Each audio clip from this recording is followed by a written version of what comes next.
మనం భగవంతుడి అనుగ్రహం కోసం ఎన్నో దీపాలు వెలిగిస్తూ ఉంటాం. అయితే పరమేశ్వరుడి దగ్గర వెలిగించే నారికేళ దీపం అద్భుతమైన ప్రయోజనాలను కలిగింపజేస్తుంది.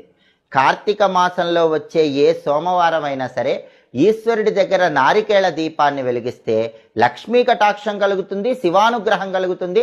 అన్ని సమస్యలు కూడా తొలగింపజేసుకొని శివానుగ్రహానికి పాత్రలు కావచ్చు. కార్తీక మాసంలో వచ్చే సోమవారం వీలు కాని పక్షంలో ఏ నెలలోనైనా సరే సోమవారం పూట సాయంకాలం ప్రదోష సమయంలో ఈశ్వరుడి దగ్గర నారికేళ దీపాన్ని వెలిగిస్తే ఆ గృహంలో శివుడు ఆనంద తాండవం చేసి అష్టైశ్వర్యాలు భోగభాగ్యాలను కలిగింపజేస్తాడు.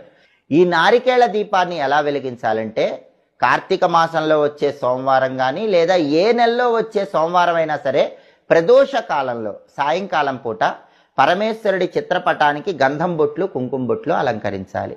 లేదా శివ